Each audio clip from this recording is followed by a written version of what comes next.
Toby's Seaside holiday. From the railway service number 32, Toby Trucks and Trouble, by Christopher Audrey. Read by me, the new storyteller, for SuperDogLover1, who loves Thomas the Tank Engine and friends of my little pony, friendship is magic.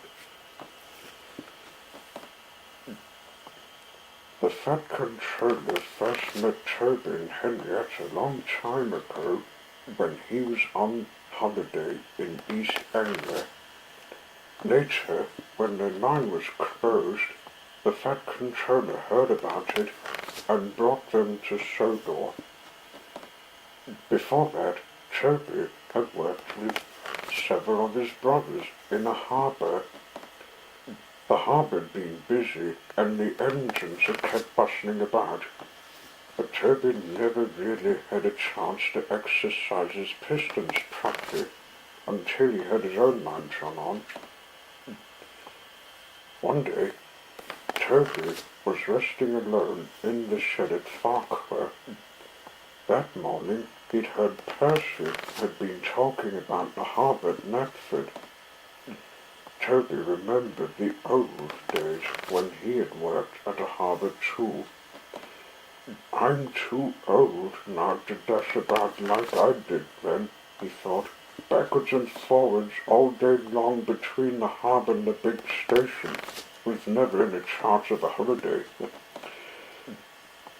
But I did go to the seaside once, he remembered, for a while anyway. His driver and fireman had been so excited when they came to work one day. We've been promised a trip to the seaside, they said. What do you mean? Asked Toby. There's a seaside village near here, explained the driver, where they have a festival each year. Lots of people come to it, and one of the organisers thinks it would be a good idea to have a display of engines at the station as an extra attraction. And you, Toby, are to be one of them. Toby went to the shed at the big station. He was given new paint, a new bell, and his brasswork was polished until his driver could see himself in it. You haven't looked so smart for years, he said. I nearly didn't recognize you. They set out for the junction where the branch line to the village began. As they arrived, a train came in from the branch line. The engine was younger than Toby, but he was dirty.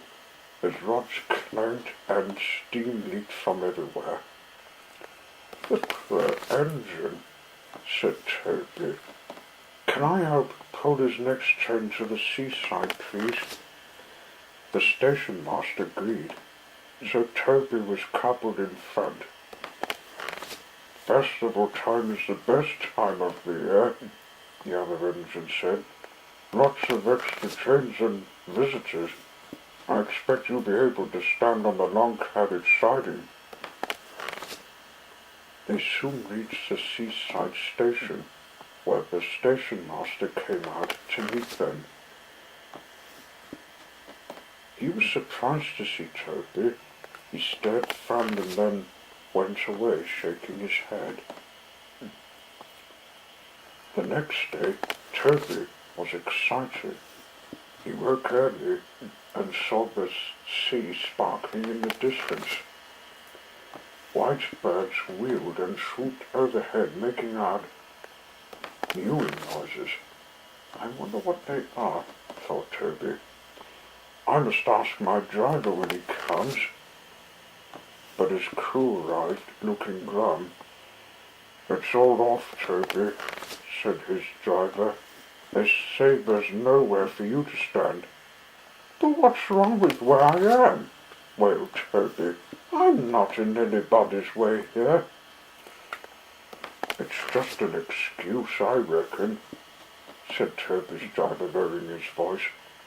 The real trouble is, you're too smart, Toby. They're afraid you'll show their branch line up. Just then the dog banged. Toby jumped. "Wake up, Toby," smiled his driver. "Time to get back to work." Toby sighed as he moved away from the shed. "Well, I did get to the seaside," he murmured, "even if it wasn't for long. But I think the fat controller would have managed all that festival business much better."